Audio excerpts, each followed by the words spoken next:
नमस्कार युवा स्यात् साधु युवा। मैं हूँ विमलेश और इस संस्कृत स्पेस के इस यूट्यूब चैनल पर आप सभी का स्वागत करता हूँ। हम एक टॉपिक के साथ आपसे जुड़े हुए हैं और वह टॉपिक है छंद, प्रसिद्ध छंद। तो प्रसिद्ध छंद के पिछले वीडियो में हम लोगों ने कुछ चीज़ों पर चर्चा किए थे और उसमें जो कुछ चर्चा किए थे उसके आगे हम लोग चर्चा करेंगे। तो देखते हैं कि जो हमारा टॉपिक है प्रसिद्ध छंदांसी, इस टॉपिक के तहत हम लोग जो चर्चा किए थे उसको एक बार देख लेते हैं। कि सबसे पहले तो हम लोग चर्चा किए थे कि छंद कहते किसे हैं, छंद का सामान्य परिचय क्या है, छंद के बारे में क्या कहा जाता है, छंदों की जो अवधारणा रही है वो क्या रही है, क्या मान करके और किस स्थिति में छंद का निर्माण किया गया, इन सब तमाम विषयों पे हम लोग चर्चा किए थे। उसके बाद जो हमारा लौकिक छंद है, इस लौकिक छंद में जो लौकिक छंद है वो दो प्रकार का होता है, एक वृत्त होता है, एक जाति होता है, जिसे हम जाति को ही मात्रिक छंद के नाम से भी जानते हैं और जाति के नाम से भी, और वृत्त को हम वर्णिक छंद भी कहते हैं। ठीक है, तो इन नामों से इसको हम जानते हैं। ठीक है, इसके बाद वृत्त में हम समवृत्त क्या है, अर्धसमवृत्त क्या है, विषमवृत्त क्या है, जाति क्या है। जाति इसमें केवल मात्राओं की गणना होती है और मात्रिक छंद में केवल एक आर्या छंद है, उस पर हम लोग चर्चा किए थे। तो इन सब विषयों पे हम लोग चर्चा किए थे। उसके बाद ये आया था कि जो यति विवेक होता है वो मतलब हम जब छंदों को गाते हैं तो हम कहाँ यति करते हैं, कहाँ रुकते हैं, तो ये सारी चीज़ें रहती हैं। ठीक है, उसके बाद से जो वर्ण होते हैं, वर्ण को गणों में डिवाइड किया गया है। गण कौन कौन से होते हैं, गण में मतलब कितने वो क्या कहते हैं, कितने कौन लघु होता है, कौन गुरु होता है, और जो तीन वर्णों का एक गण होता है उसमें कौन किस स्थिति में रहता है, इन सब विषयों पे हम लोग चर्चा किए थे। जैसे यमाता राजभान सलगम एक आपको सूत्र बताए थे याद करने के लिए, संभवतः आप याद भी कर लिए होंगे। ठीक है, तो इन सब चीज़ों से हम लोग इसके बारे में समझे थे। जैसे तीन अक्षर है तो यमाता राजभान सलगम है, तो यमाता में हम लोग देखे थे कि जैसे तीन वर्णों का एक है तो यमाता देख लीजिए, य माता, य क्या है, य माता मतलब य क्या है आपका, य क्या है, य लघु है, बाकी माता दो गुरु है, तो ये यगण के कैटेगरी में क्या हो जाएगा, आ जाएगा। तो इस प्रकार से अन्य भी सारी चीज़ें थी जो आप लोग इसके बारे में हम लोग चर्चा किए थे और आप इसको हृदयंगम भी कर चुके होंगे। जो एक श्लोक भी था जिस पे हम लोग चर्चा किए थे, श्लोक ये था, दिख नहीं रहा होगा, मस्त्रि गुरु स्त्री लघुश्च नकारो भादि गुरु पुनरादि लघुर्यः जो गुरु मध्य गतोरल मध्य सोंत गुरु कथितोंत लघुस्तः। ये श्लोक है। यदि आपको ये सूत्र याद नहीं आ रहा है, घटाने में कोई दिक्कत हो रहा है, तो आप ये श्लोक याद कर लीजिए, इससे भी घटा सकते हैं। लेकिन ज़्यादा आसान यदि हमसे पूछें तो यह माता राजभान सलगम ही है, जो यदि आप इसको अच्छे से समझे हैं तो किसी प्रकार की दिक्कत नहीं होगी। उसके बाद से गुरु लघु निर्देश, किस स्थिति में किसको हम लघु कहते हैं, किसको गुरु कहते हैं, इस पर हम लोग चर्चा किए थे। और कुछ ऐसी स्थिति होती हैं जो दिखता तो लघु की तरह है, गुरु की तरह है, लेकिन वो लघु भी गुरु हो जाता है, गुरु भी लघु हो जाता है। तो पाद का अंतम वाला जो वर्ण होता है वह जरूरत के हिसाब से क्या होता है, लघु गुरु हो जाता है, गुरु लघु हो जाता है। और कुछ एक वर्ण ऐसे होते हैं जिसमें अनुस्वार लगा हो, विसर्ग लगा हो या संयुक्ताक्षर वर्ण हो, तो उसके पूर्व वाला वर्ण जो वर्ण होता है जो मतलब लघु होते हुए भी क्या हो जाता है, गुरु हो जाता है। ठीक है, और अंत पाद के अंत में यदि कोई वर्ण हो तो वो हो जाता है। तो इन सब विषयों पे हम लोग चर्चा किए थे। उसके बाद आप देख रहे होंगे जो पहला जो हम लोग छंद के बारे में चर्चा करते हैं उसमें से आर्या छंद था। आर्या छंद की क्या स्थिति थी, कैसे थी, इस पे हम लोग चर्चा किए थे, जो आप स्क्रीन पे देख पा रहे होंगे। उसके बाद से अनुष्टुप छंद की क्या स्थिति थी, कैसे उसके उदाहरण थे, कैसे घटते हैं, इन सब तमाम विषयों पे हम लोग चर्चा किए थे। इसके बाद दो और छंद थे, एक आपका इंद्रवज्रा छंद और एक आपका उपेंद्र वज्रा छंद। ठीक है, तो मतलब छंद वाले छंद के वीडियो में जो इसके पहले जो वीडियो थी, इस वीडियो में हम लोग उपेंद्र वज्रा तक के विषयों के बारे में अच्छे से समझ चुके थे। ठीक है, अब कुछ और आज कुछ फेमस जो छंद हैं उनके बारे में जानेंगे, उनके उदाहरणों को समझेंगे, ताकि यदि यहाँ से यदि प्रश्न पूछता है और इन्हीं कुछ छंदों से प्रश्न पूछता है, इससे बाहर अभी तक प्रश्न देखे नहीं गए हैं, ठीक है, और देखे भी नहीं जाएंगे, तो इसलिए उन तमाम छंदों के बारे में हम लोग जानेंगे। तो उस कड़ी में छंद क्या है आपका? वसंत तिलका छंद। क्या है? वसंत तिलका। जिसका लक्षण क्या है वो देख लेते हैं। लक्षण है कि गेयं वसंत तिलकम तभजा जगौगः। क्या है इसका मतलब? तभजा, ठीक है, तभजा मतलब जिस छंद के चारों चरण में, जिस छंद के चार, मतलब श्लोक में कितने होते हैं? 4 चरण होते हैं। तो जिस छंद के चारों चरण में क्या हो? तगड़ हो, भगड़ हो और जा ज, मतलब 2 जगड़ हो, ठीक है, और अंत में 2 गुरु हो, उसे हम वसंत तिलका नामक छंद के नाम से जानते हैं, ठीक है। तो तराज, तगड़ क्या है? तराज क्या होता है? तगड़, तराज मतलब जिसमें 2 गुरु हो और 1 लघु, उसे तराज कहते हैं। भगड़ कहते हैं भानस, ठीक है, मतलब 1 लघु गुरु हो और बाकी 2 लघु हो, उसे हम भगड़ कहते हैं। और जगड़ क्या है? 2 लघु और मध्य का गुरु हो, उसे हम क्या कहते हैं? जगड़ कहते हैं। और अंत में 2 गुरु हो, ये वाली स्थिति दिखे तो उसे हम क्या कहते हैं? वसंत तिलका। तो देख लेते हैं। ला आपका क्या है? दीर्घ है। गु क्या है आपका? दीर्घ है। ल क्या है आपका? ह्रस्व है, मतलब लघु है। तो ये आपका तगड़ हो गया। उसके बाद से भगड़ होना चाहिए।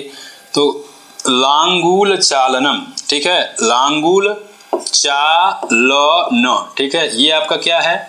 भगड़ हो गया। उसके बाद से भानस कह रहा है, तो म देखिए ह्रस्व है, ध ह्रस्व है, लेकिन आगे संयुक्ताक्षर है, संजोग वर्ण है, तो इसलिए पूर्व वाला कर क्या हो जाएगा? दीर्घ हो जाएगा, ध गुरु हो जाएगा, च दीर्घ लघु हो जाएगा, तो जगड़ हो गया। उसके बाद 2 जगड़ कह रहा है, तो फिर र क्या है आपका? लघु है, ड़ा दीर्घ है और वह क्या है आपका? ह्रस्व है। तो ये आपका जगड़ हो गया। पातम पा और तो 2 गुरु हो गए। तो देखिए जो नियम है क्या कर रहा है? 2 तगड़, 1 तगड़, 1 भगड़, 2 जगड़ और अंत में 2 गुरु हो, तो उसे क्या कहते हैं? इंद्रवज्रा नामक छंद कहते हैं। और ये जो स्थिति है ये चारों पादों में लागू होगी, ठीक है। अगर चारों पादों में अगर मतलब चारों पादों में ये स्थिति रहेगी तभी वसंत तिलका नामक छंद होगा, अन्यथा नहीं होगा, ठीक है। तो जैसे देख लीजिए भूमऊ है, भूमऊ में क्या है? अब देख लीजिए यहाँ पे भूमऊ में भू क्या है? दीर्घ है, मऊ क्या है? दीर्घ है, नी ये आपका दीर्घ है, ह्रस्व ह्रस्व ह्रस्व दीर्घ ह्रस्व ह्रस्व, आगे संयुक्ताक्षर है इसलिए ह्रस्व हो जाएगा। आगे च देखिए लघु है लेकिन आवश्यकता किसकी है? दीर्घ की है, तो इसलिए भी क्या हो जाएगा? दीर्घ हो जाएगा। तो इस प्रकार से चारों चरणों में क्या होता है? अगर 1 तगड़ हो, 1 भगड़ हो, 2 जगड़ हो, 2 गुरु हो, उसे हम वसंत तिलका नामक छंद के नाम से जानते हैं। और यदि पूछे कि कितने अक्षर होते हैं तो अक्षर देख लीजिए, 1 2 3 4 5 6 7 8 9 10 11 12 13 14, मतलब 14 अक्षर एक पाद में होते हैं। अर्थात 14 अक्षर के बाद हम क्या करते हैं? इसको अच्छे से गाने के लिए यति लेते हैं। यति इन द सेंस विराम लेते हैं, ताकि इस श्लोक को अच्छे से गा सकें। और इंद्रवज्रा में क्या होता है? 11 वर्णों के बाद क्या करते हैं? हम यति लेते हैं, ठीक है। जैसे मान लीजिए अगर आप इस श्लोक गाना हो तो एक ही साथ थोड़ी ना पूरा गा देंगे। लांगुल चालम पादम नभूनि बत्ती वदन दर्शन सांसे, मतलब वही कोयल कौवा और चिड़ै की तरह आपकी स्थिति हो जाएगी।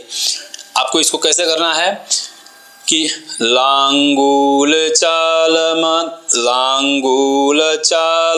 मधश्चरणावपातम, यति लेना है।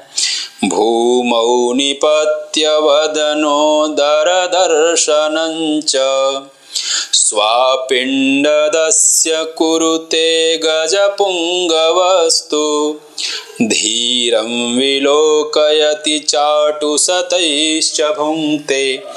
इस प्रकार से क्या होता है? गाने पे लोगों को अच्छा भी लगता है। तो यदि आपके पास गला अच्छा है, हमारा तो चलता फिरता है, तो इसको अच्छे से गा करके यदि आप कोई चीज़ याद भी करते हैं तो आसानी से चीज़ें क्या होती हैं? याद भी हो जाती हैं।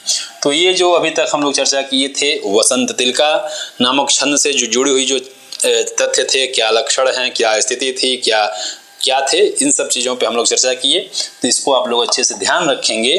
तो यदि यहाँ से कोई प्रश्न पूछेगा तो आपके गलत होने की संभावना कम है, ठीक है, तो ये ध्यान रखिएगा। आगे अगले कड़ी में आपका छंद आता है वंशस्थ छंद। क्या है?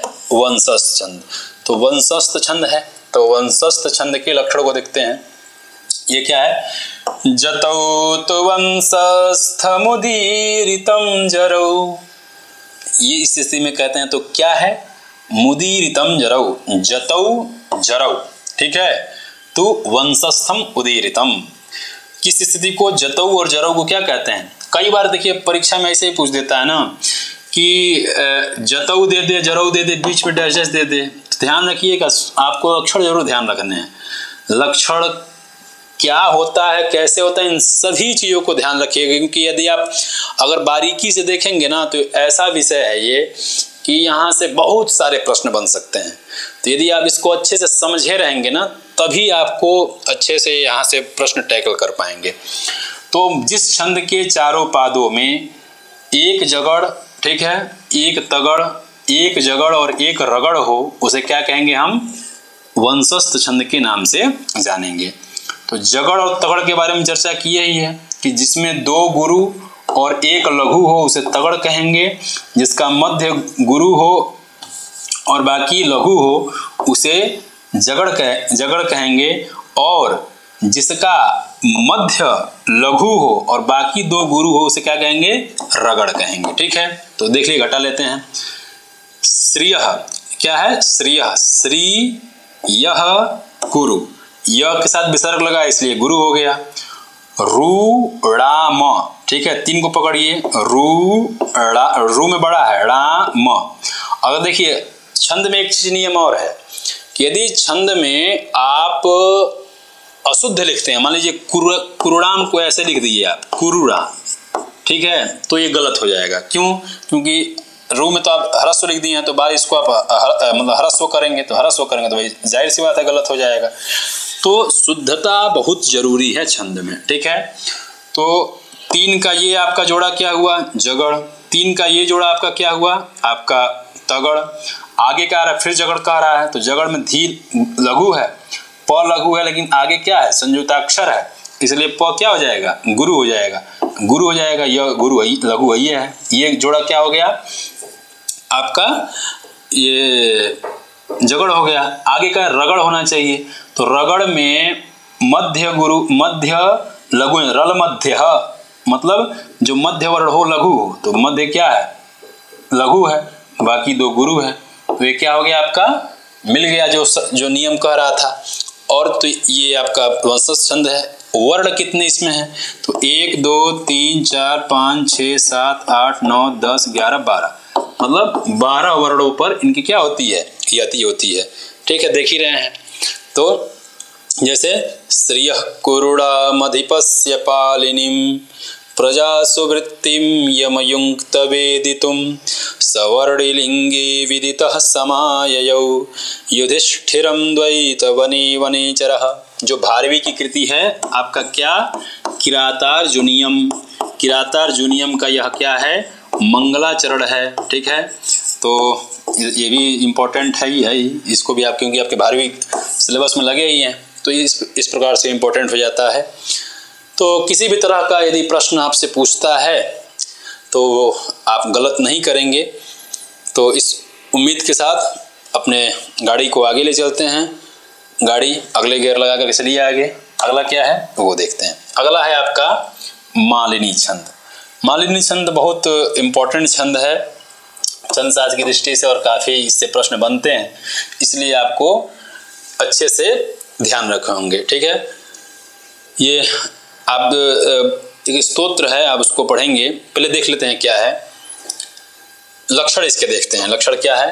करा कि नाना माया युतेयं मालिनी भोगी लोकै, ठीक है। कई राग से गा सकते हैं इसको। नाना माया युतेयं मालिनी भोगी लोकै, ठीक है। क्या है इसका कि नगड़, नगड़, मगड़, यगड़, यगड़, यदि ये चारों पादों में दिखे आपको तो वह मालिनी नामक छंद के नाम से उसको हम क्या करते हैं, जानते हैं। ठीक है, तो देखिए मालिनी नामक छंद क्या है कि वयमी है। वयम देखिए नगड़ में क्या होता है, जिस मातारा में क्या होता है, तीनों गुरु होते हैं। नगड़ में क्या होता है, तीनों लघु होते हैं। यगड़ में क्या होता है, केवल आदि अक्षर लघु होता है, बाकी गुरु होता है। तो एक तो नगड़ क्या है, तीनों लघु, मगड़ क्या है, तीनों गुरु, यगड़ क्या है, आदि लघु दोनों गुरु, यही होने चाहिए। तो देख लीजिए वयमी लघु है, आगे क्या है, फिर नगड़ ह परी लघु है, 3 का जोड़ा बनाते जाइए ताकि क्लियर होते रहे। फिर क्या चाहिए, मगड़ चाहिए, तू आगे संयुक्ताक्षर है इसलिए क्या हो जाएगा, दीर्घ हो जाएगा। माँ टा भी दीर्घ है, वह लघु है, आगे संयुक्ताक्षर इसलिए दीर्घ हो जाएगा, क्या हो जाएगा, ये मातारा हो जाएगा। फिर यमाता होना चाहिए, एक लघु दो गुरु, 2 गुरु हो गए, एक लघु 2 गुरु। आपका ये जो श्लोक का नियम है, जो छंद का नियम है वह पूर्ण हो जाता है। ठीक है, तो इस प्रकार से आप किसी भी पाद में देख लीजिए, मान लीजिए चौथे पाद को घटाना हो तो लघु लघु लघु लघु लघु लघु, 3 का जोड़ा हो गया आपका यहाँ पे। नगड़ तुष्टे को देख लीजिए, चूंकि संयुक्ताक्षर है, तू ह्रस्व होने के बाद भी क्या हो जाएगा, दीर्घ हो जाएगा। तो इसको दीर्घ करिए, करिए दीर्घ हो गया, ये भी दीर्घ, ये भी दीर्घ, मातारा हो गया। फिर यगड़ होना चाहिए, य, ठीक है, ये अर्ध अक्षर को कुछ नहीं लेते हैं, ध्यान रखिएगा, अर्ध अक्षर का मतलब नथिंग। जिस प्रकार से ये केवल संख्या गिनने काम आता है, जैसे होता है ना कि 3 प्रकार के प्राणी, स्त्रीलिंग, पुल्लिंग, नपुंसक। नपुंसक वाला केवल गिनने काम आता है जनसंख्या की श्रेणी में, और किसी काम में नहीं आता है। तो ये नपुंसक है इस श्रेणी में। ठीक है, दरिद्र क्या है, यमाता, आगे संयुक्ताक्षर है इसलिए क्या हो जाएगा, दीर्घ हो जाएगा। तो किसी भी आप पाद में घटाएंगे तो आपको क्या हो जाएगा, मिल जाएगा। यदि इस तरह की स्थिति कहीं भी आपको दिखे तो उसको क्या मानेंगे आप, मालिनी छंद मानेंगे। ठीक है, इसको गाते गए, वयमिह परितुष्टा वल्कलैस्त्वं दुकूलैः। एक बहुत फेमस वो है, क्या कहते हैं, महिम्न स्तोत्र। महिम्नः पारन्ते परम विदुषो यद्य सदृशी। इसमें कौन छंद है, यही छंद है। उसी पर नानामायुतेयं मालिनी भोगिलोकैः। कितने पाद के बाद, कितने अक्षर के बाद इसमें यति होना चाहिए तो भी देख लीजिए। राम 2 3 4 5 6 7 8 9 10 11 12 13 14 15 वर्णों के बाद यति होना चाहिए, ताकि कौवे की तरह आवाज ना आए, कोयल की तरह आए, इसलिए। ठीक है, तो ये आपकी मालिनी छंद के स्थिति हुई। ठीक है, आगे चलते हैं। आगे है शिखरड़ी छंद, बहुत प्यारा छंद है शिखरड़ी छंद, जिसको शिखरड़ी छंद में रचना करना बहुत मतलब बड़ा माना जाता है। तो शिखरड़ी छंद के बारे में जानते हैं, शिखरड़ी छंद के लक्षण क्या हैं, क्या कहता है, तो वो देख लेते हैं। लक्षण क्या है, रसई रुद्रैश्छिन्ना यमन सबलागः शिखरड़ी। इसको गाते कैसे हैं, रसई रुद्रैश्छिन्ना यमन सबलागः शिखरड़ी। इस प्रकार से इसको गाने का तर्ज है। अब होना क्या चाहिए, यमन सफलागः। यमन मतलब यगड़, मगड़, नगड़, सगड़, भगड़ और अंत में एक लघु हो और एक गुरु हो, उसे क्या कहते हैं हम, शिखरड़ी नामक छंद कहते हैं। अब घटा लीजिए, क्या है, यमाता। तो यमाता देखिए यहाँ पे 3 का यहाँ जोड़ा बनाइए, क्या बनाइए, 3 का जोड़ा। यमाता एक लघु होना चाहिए। आगे देखिए री, आगे आप कहेंगे कि 6 है तो एक ही अक्षर है, तो गुरु के पीछे वाला संयुक्ताक्षर है, तो गुरु कैसे होगा। तो आपको जानकारी के लिए बता दें, जो त्र है, यह त प्लस र प्लस अ तब बनता है आपका त्र। ठीक है, इसके बाद जो क है और मूर्धन्य सकार है, क सा संयोग है क्ष, तो 2 वर्णों के संयोग से क्ष बनता है, और ज इया से क्या बनता है, ज्ञ बनता है। तो ये ऑलरेडी क्या है, संयुक्ताक्षर वर्ण है। ठीक है, यदि ये भी आगे पढ़ते हैं ना तो पीछे वाला जो वर्ड रहता है वो क्या होता है, दीर्घ हो ही जाता है। तो आगे संयुक्ताक्षर है इसलिए क्या हो जाएगा, गुरु हो जाएगा। तो गुरु हो गया, और ये छी तो दीर्घ ये है, तो ये क्या हुआ, य माता, यहाँ और अच्छे से आपको बताते हैं। फिर 3 को पकड़िए, माता, तीनों दीर्घ होने चाहिए। तो बताइए थे कि जिसके साथ विसर्ग आ जाता है वो भी दीर्घ होता है, तो ड़ भी विसर्ग है, आगे संयुक्ताक्षर है इसलिए क विसर्ग है, ची आगे संयुक्ताक्षर है इसलिए ची भी विसर्ग है। ठीक है, तो आपका क्या हुआ, ये मातारा। ठीक है, आगे नगड़ होना चाहिए, मतलब तीनों लघु, क्या होना चाहिए, तीनों लघु। ये वाला वही स्थिति है, तो भी है, स भी है, तो इधर काम कर गया है। ठीक है, स अर्धमात्रा व्यंजन का मतलब कुछ नहीं, नथिंग, तो इसको हटा दीजिए, गोली मारिए, प्री को जोड़िए, ये लघु लघु लघु, ये तीनों क्या हुए, नसल, नसल को ही न कहते हैं, नगड़। और क्या करा है कि सलगम, अंत वाला लघु दीर्घ होना चाहिए, सलगम, तो लघु लघु दीर्घ। ठीक है, तो ये आपका क्या हुआ, सलगम, सलगम सलजा वाला सब्जी नहीं। ठीक है, उसके बाद भगड़ होना चाहिए, तो भगड़ क्या होता है, आदि गुरु अंतिम 2 लघु, तो वह क्या होता है, भानस। देखिए बार बार आपसे कह रहे हैं, यदि ये जो सूत्र है यमाता राज भान सलगम, अगर इसको आप अच्छे से ध्यान रखेंगे ना तो किसी तरह की आपको परेशानी नहीं होगी। क्यों, देखिए कि जहाँ भी दिक्कत हो रहा है तुरंत हम बैठा रहे हैं, भाई मशीन तो थोड़ी ना आदमी। अब भानस देखिए, भा न स, ठीक है, हो गया आगे। तो क्या होगा यहाँ पे, अब आप कहेंगे कि ये श्री संयुक्ताक्षर है, संयुक्ताक्षर थोड़ी ना है, री तो मात्रा है ना, री पे मात्रा लगा हुआ है, संयुक्ताक्षर दूसरा होता है। तो ये आप मन में जो क्वेश्चन रखेंगे मत रखिएगा। ठीक है, और आगे क्या हो, एक लघु होना चाहिए, एक गुरु होना चाहिए, तो ये लघु है, एक गुरु है, तो ये क्या है आपका भानस, और ये लघु एवं गुरु।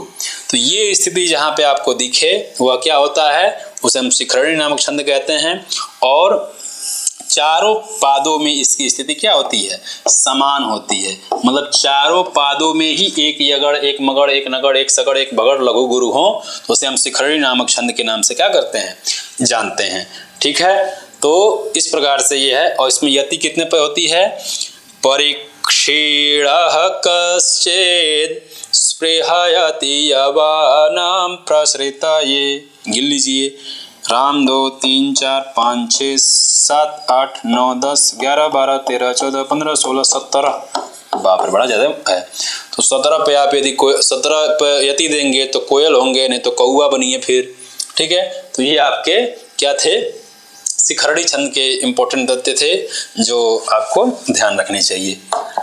आगे चलते हैं, मंदाक्रांता छंद। मंदाक्रांता छंद काफी फेमस छंद है, और जो कालिदास हैं, कालिदास मंदाक्रांता छंद जो मेघदूत उनकी कृति है, मेघदूत में वो मंदाक्रांता छंद से वो क्या करते हैं, मेघदूत की शुरुआत मंदाक्रांता छंद से शुरुआत करते हैं मेघदूत की। ठीक है, लक्षण है और इसका क्या स्थिति है वो देख लेते हैं। मंदाक्रांताम्बोधिरसनगैर्मोभनौ तौ गयुग्मं। ठीक है, गयुग्मं, गयुग्मं मतलब गकार का क्या हो, जोड़ा हो, युगल जोड़ा हो, मतलब अंत में क्या होना चाहिए, 2 गुरु होने चाहिए। शुरू से देख लेते हैं, जिस छंद के चारों पादों में क्रमशः एक मगड़, एक भगड़, एक नगड़ और 2 तगड़ हो उसे क्या कहेंगे, और अंत में 2 गुरु हो उसे हम मंदाक्रांता नामक छंद के नाम से जानते हैं। ठीक है, ये बहुत प्यारा श्लोक भी है, और इसमें ये रहता है कि जो यक्ष और यक्षिणी की कहानी है, भाई यक्ष जो रहता है वो कुबेर के यहाँ नौकरी कर रहा होता है, और यक्ष की नई नई शादी हुई रहती है। तो अब भाई नया नया शादी, तो भाई नौकरी पे लोग का कम ही ध्यान जाता है। तो 1-2 बार कुबेर जी देखे कि ये ठीक है, 1-2 बार गलती तो माफ, लेकिन कई बार उनके यहाँ नौकरी में लेट हो गया और उनसे उनको दिक्कत कर दिया, तो उसको श्राप दे दिए कि जिस कारण से तुम हमारी अवहेलना कर रहे हो वही उसी के चक्कर में तुम परेशान हो गया। तो वही परेशान होते हैं, तो वही वस्तुस्थिति को इस श्लोक में बताया गया है कि स्वाधिकारात् प्रमत्तः, मतलब अपने अधिकार से क्या कर लिया है, प्रमाद कर लिया। कौन, यक्ष। और इस प्रकार से वह क्या है, यक्ष परेशान होता है फिर ऐसे ऐसे आश्रम में। खैर श्लोक तुमको नहीं जानना है, इसमें छंद किस प्रकार से मंदाक्रांता है ये देखते हैं। ठीक है, कश्चित कांता विरह गुरुड़ा। ठीक है, कांता के विरह से, ठीक है, कांता के मतलब स्वाधिकारात् प्रमत्तः। खैर छोड़िए, हम आते हैं इस पे। तो क्या होना चाहिए, मगड़ भगड़ मातारा तीनों गुरु होने चाहिए। तो क लघु है, आगे संयुक्ताक्षर है, तो में भी च के बाद संयुक्ताक्षर है, इसलिए तीनों क्या हो जाएंगे, गुरु हो जाएंगे। तो गुरु गुरु गुरु, तो ये गुरु ये मातारा गुरु हैं। कौन गुरु हैं, मातारा मतलब मगड़। फिर भानस, एक गुरु दो लघु, तो ता लघु लघु, ये आपका हो गया भानस। ठीक है, फिर होना चाहिए नगड़, तीनों लघु होना चाहिए, तो ह गुरा ह गुरु। ठीक है, तो ये आपका क्या हो गया, नगड़ हो गया। ताराज, तो देख लिए ताराज में ये गुरु ये गुरु ये लघु, ये गुरु ये गुरु स्वादि, और र के आगे क्या है, संयुक्ताक्षर है, तो गुरु लघु। ताराज हो गया, तीन का जोड़ा, आगे गुरु होना चाहिए, तो म के बाद दो संयुक्ताक्षर है, तो गुरु हो जाएगा। ठीक है, तो गुरु हो गया। तो ये स्थिति यदि आपको दिखे चारों उसमें, किसमें, पादों में, तो आपका मंदाक्रांता नामक छंद हो जाता है। कश्चित् कांता विरह गुरुड़ा स्वाधिकारात् प्रमत्तः। स्वाधिकारात् है भाई साहब, ध्यान रखिए, इसलिए गुरु है ये। ठीक है, तो इस प्रकार से ये आपका मंदाक्रांता छंद हुआ। और कितने पे आपका वो होना चाहिए, यति होना चाहिए। कश्चित् कांता विरह गुरुड़ा स्वाधिकारात् प्रमत्तः। गणना कर लेते हैं, ऐसे नहीं हो पा रहा है। राम 2 3 4 5 6 7 8 9 10 11 12 13 14 15 16 17 या 16, इस प्रकार से एक बार और अच्छे से आप गिन लीजिएगा।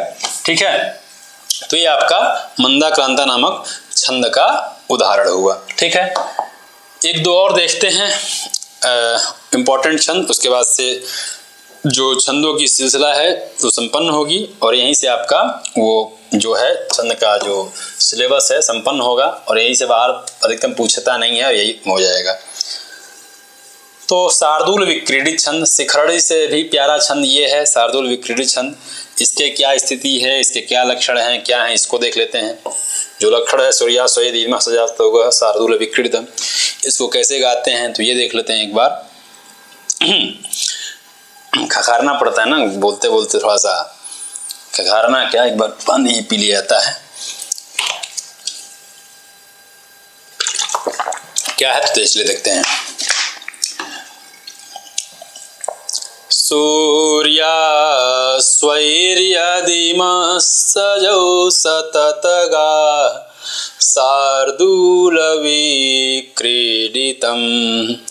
एक ये राग है, दूसरा राग है सूर्या स्वैर्यदिमः सजौ सततगा शार्दूल विक्रीडितम्। इसमें क्या स्थिति होनी चाहिए, तो कह रहा है कि एक मगड़ हो, एक सगड़ हो, एक जगड़ सगड़, दो तगड़ और अंत में गुरु हो, तो उसे हम शार्दूल विक्रीडित नामक छंद के नाम से जानते हैं। ठीक है, तो घटा लीजिए, रे रे चा मातारा, ये देखिए सूर्या में ऊ है, तो कहीं भी यदि गलती होगा ना, इसमें भी देखिए आपको यदि नहीं समझ में आ रहा है तो श्लोक के लक्षणों में, मतलब छंद के लक्षण में भी घटा सकते हैं। जैसे मान लीजिए यही सब घटाना है, क्या मातारा होना चाहिए, तो देखिए मातारा है, तो सलगम होना चाहिए, सलगम देखिए है, सलगम यहाँ 4 का पकड़ लिया क्या हम जोड़ा, देखिए सलगम 4 का जोड़ा मिल गया। आगे जभान होना चाहिए, जभान मिल गया। आगे तराज होना चाहिए, तो क्या है, सूर्या स्वयदिमः सजौ स ताराज। अच्छा, इसमें कई में घट जाता है, इसमें नहीं घट रहा है क्या, ठीक है, तगड़ दे दिया इसलिए नहीं होगा। ठीक है, और अंत में घट जाता है। खैर उदाहरण देख लीजिए ना, यहाँ भी स्पष्ट हो जाएगा। रे रे, ठीक है, मातारा है, चा में क्या है, दीर्घ है, और सलगम हो गया आपका सलगम, और जभान, देखिए जभान हो गया। उसके बाद क्या होना चाहिए, जभान के बाद सलगम, जभान के बाद सलगम, तो आपका हो जाएगा सलगम, सलगम मिल गया आपका। हाँ, यहाँ भी क्यों नहीं घटेगा, देखिए हम स के बाद डायरेक्ट तो पे ना आ जा रहे थे, बिल्कुल घटेगा। देखिए ये आपका दीर्घ हो गया, ये आपका क्या हो गया, सलगम, तो सलगम देखिए ये मिल गया आपका। फिर जगड़ होना चाहिए, तो जगड़ आपका मिल गया। हम यहाँ तराज ढूंढ रहे थे ना, इसलिए नहीं मिल रहा था, तो देखिए सलगम मिल ही गया। उसके बाद तराज होना चाहिए, दो, तराज, तराज, अंत में गुरु। तो श्लोकों के लक्षण में भी यदि आप चाहें ना तो क्या होता है, आप घटा सकते हैं। देखिए यही स्थिति यदि इस लाइन में मिल जाए तो भाई जाहिर सी बात है कि शार्दूल विक्रीडित छंद होगा। तो देखिए मिल गया ये, ठीक है, और नहीं ये भी दीर्घ ही होगा ना, क्योंकि आगे तौरा का संयोग है ना। फिर ये भी दीर्घ, क्या है यार, मिला लीजिए एक बार, रे रे चा तक एक बार रुकिए, शुरू से दे देते हैं, कंफ्यूज हो जाए ना, कंफ्यूज नहीं होना है। मा तारा सलगम, तीन तीन का जोड़ा बनाते चलिए, ठीक है, तीन तीन का जोड़ा ये हो गया, सलगम, मातारा, सलगम, जभान, जभान हो गया आपका। जभान के बाद क्या चाहिए, सलगम चाहिए, सलगम, सलगम हो गया आपका।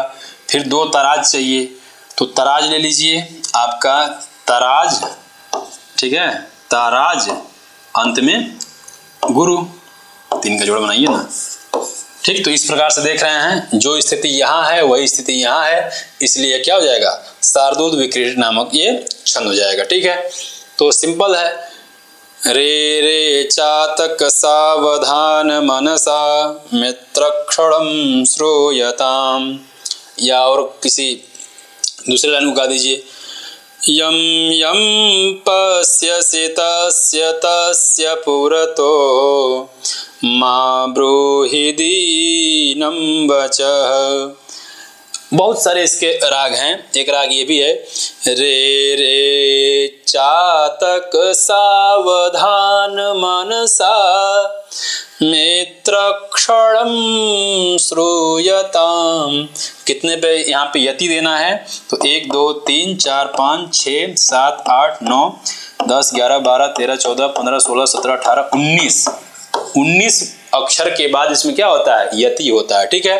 तो इस प्रकार से जो है आपका जो महत्वपूर्ण कुछ छंद थे आपके, इंद्रवज्रा, वंशस्थ, शार्दूल विक्रीडित, मतलब फिर से उपेंद्र वज्रा, मंदाक्रांता, मालिनी, आर्या, इन तमाम जो महत्वपूर्ण छंद हैं जहाँ प्रायः प्रतियोगी परीक्षाओं में जो हैं वो प्रश्न पूछ लिए जाते हैं, इन सभी छंदों पे हम लोग जो विधिवत चर्चा किए। तो आप इस वीडियो को देख करके यहाँ से चीज़ों को स्पष्ट करिए। यदि आपको कहीं भी किसी भी तरह की परेशानी आती है तो आप कमेंट बॉक्स में पूछ सकते हैं, उसको आपको उत्तर दिया जाएगा। तो आज के वीडियो में बस इतना ही, मिलते हैं अगले टॉपिक के साथ अगले वीडियो में। तब तक के लिए आप सभी को नमस्कार। युवा से आप साथ युवा।